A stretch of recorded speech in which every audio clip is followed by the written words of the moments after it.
said I'm gonna get at you. You know I'm gonna get it fixing me up. I'm gonna get at you. Shalom, peace, everyone. For those who are new to my channel, I just want to let y'all know that I go live every Thursday, Friday, and Saturday at 8 p.m. In the group Truly Feminine. So feel free to join the conversation and to catch the full videos in that group. Alright, so in this video, I wanted to address some comments that was left on one of the videos that I made. Stop trying to control the situation. So I just wanted to comment on the comments that were left on YouTube because, yeah, I'm not trying to single anybody out, but I just thought this was a great opportunity to kind of create a dialogue and to respond, you know. So when I created that video, I was speaking on submission, and I was talking about how women oftentimes seek to control everything instead of just submitting and coming underneath the plan. So there was a comment that was left saying, I'm a sister, and you shared, I am going to control my life. Other people get to control their lives. I don't want others in control of it. And me being told too bad and get over it. So I'm just going to kind of just go through it. And so she said, I am going to control my life. So I have a different perspective on that. There's a difference between kind of just relinquishing control, relinquishing accountability, and making decisions and making choices, and just leaving it up to other people to decide for you. Okay, so I'm not talking about relinquishing that sort of control over your life. What I'm speaking about is a surrendering. When I look at Proverbs 3:5-6, it says, trust in Yahuwah with all thy heart, and lean not on your own understanding. In all thy ways acknowledge him, and he will direct your paths. So when I read that scripture, it's talking about a level of submission, surrendering, letting go, not trusting what your mind can come up like. Because sometimes I find myself doing it too, where I'm like, I don't understand what's going on. I just don't understand. That's how I get to my internal dialogue. Like, I just don't understand. But it's not my understanding. You know, the Most High understanding is not my own. And so when it comes to trusting that the Most High has a design and has a will and wants certain things to occur and happen, and not trying to be so controlling over, like, let me give an example. Like, for example, like you want to control to the point where you don't want to face your fears because you're afraid. So that's you trying to control what the Most High may want you to break through that fear so that you can reach a new level. But because you're trying to control the situation, stay in your comfort zone, you're not allowing yourself to lean on the Most High Yah and trusting the Most High Yah. So that's what I mean by stop trying to control the situation, relinquishing and letting the Most High guide you. And of course, our men is a reflection of the Most High Yah. Righteous men, the original Asiatic black man, he's a reflection of the Most High Yah. So what's in heaven is on earth, right? Is mirrored here down on earth.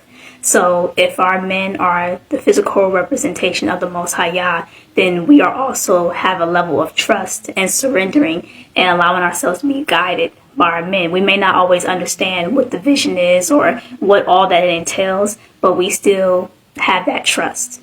And that's a reflection of our relationship with the Most High Yah Creator, that we're able to have a relationship like that with our head, with our husband, with our men.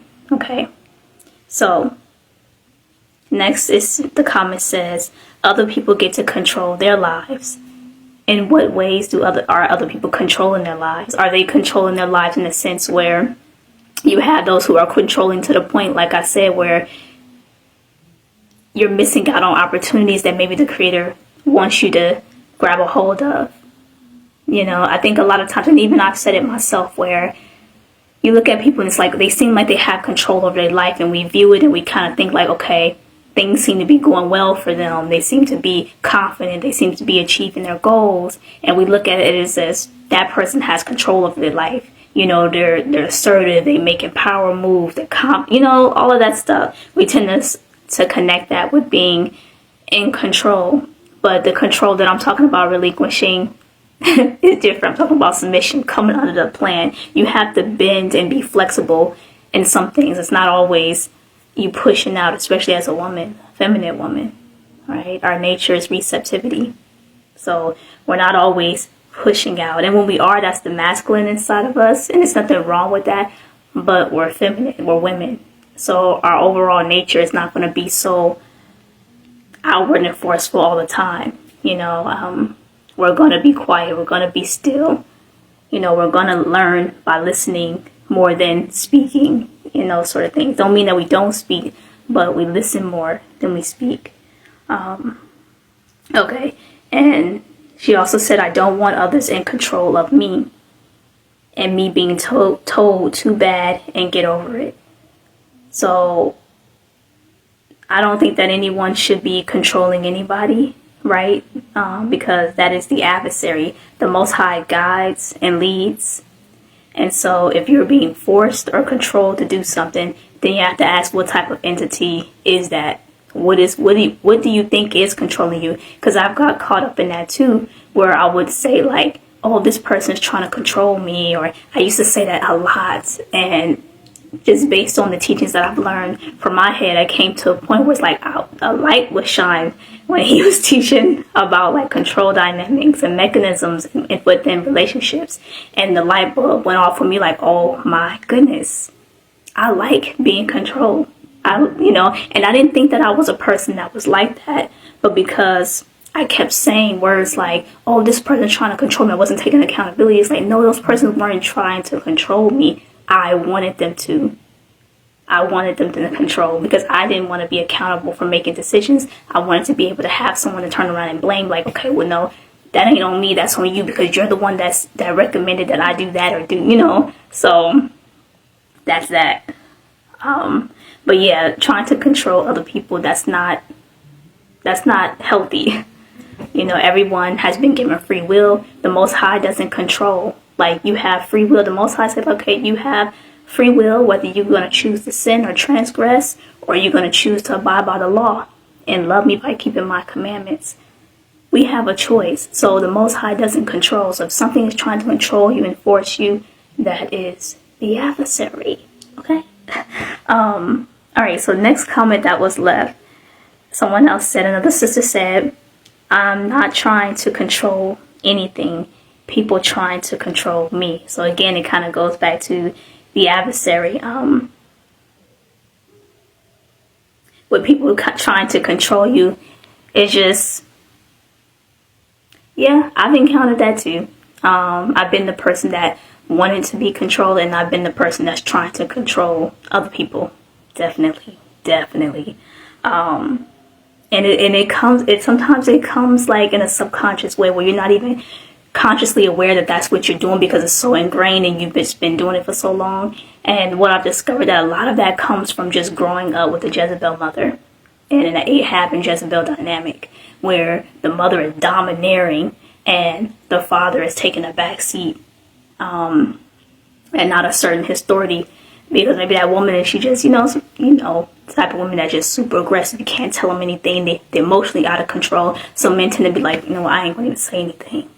Unfortunately, that be the case sometimes, but that's the Ahab and Jezebel type of relationship. And I grew up in that. So a lot of characteristics I got from my mother that I had to, that I'm still deprogramming from. And there's been tons of growth. But sometimes it's little small things that will come up, and you notice that you're trying to control other people in small ways. You may try to control somebody by pulling away. Like, okay, if I pull away and maybe I will get some attention, that person would kind of reach out like, hey, you kind of, what's going on with you? That's another way of trying to manipulate and control. It may not be like so obvious, but it's those small things. So that spirit of Jezebel is something that just needs to get eradicated. And that's one of the reasons why I created Truly Feminine, because I wanted to create a group, an experience where we all can go on a journey together and really eradicate these behaviors and work together to become better women, to become truly feminine the way the Most High created us to be. Okay, so Yeah, no one should be trying to control anybody. I'm not trying to control anybody, and I don't want people controlling me either. So that wasn't the point of the video. The point of the video was not anybody controlling anybody. It's for the people who are trying to control a situation, and you know the Most High is telling you to let go, surrender, follow me. Do not lean on your own understanding, right? I will make your path straight. Okay, and you know that's being told to you. You know that's being told to you. That message was for you and for us who is in that place in life where we can receive that message. Okay, because we know we're trying to control things that are beyond our control. The only thing that we have control over is the decisions and the choices that we make. We have control over cleaning our bodies. We have control over being feminine and improving our character. Those are the things that we have control over, but we don't have control over another person and what they do. And we shouldn't be trying to control other people and what they do. Okay, so that's something like Jezebel. So that was the point of that video. So I just wanted to use this opportunity to answer those questions. And yeah, feel free to continue the dialogue. Feel free to continue commenting. You know, I just thought it was better to do a video than to respond in the chat. You know, so feel free to keep leaving your comments. And like I said, this is to create a dialogue. And if you're interested in joining Truly Feminine and really walking that path and doing it with other sisters, definitely join the group. You know, you're more than welcome. Okay, so it's a Facebook group. So this is for the people on YouTube. It's a Facebook group, and the link is in the chat below. So just, you can click on it, join the group. Okay. I've noticed that there's been a lot of friend requests on Facebook and things of that nature, and I know the brothers is probably like, a lot of brothers, I'm sorry, but I'm not sorry. The group is for women, and I'm not interested in befriending any males or anything like that. So I'm not trying to like dish you or anything like that. But I'm a covered woman, so I have no business accepting male friend requests. I just got to be straight up and direct, because that's also one of the feminine qualities that I will be sharing on this journey for those who want to join that Truly Feminine experience. Yeah, honesty is one of the required qualities that a woman should have. Okay, so I just wanted to put that out there. So I appreciate everyone who is going to watch this video, and I will see you in the next video. Peace. I'm gonna get it fixing me up, said I'm gonna get at it. You know I'm gonna get it fixing me up, I'm gonna get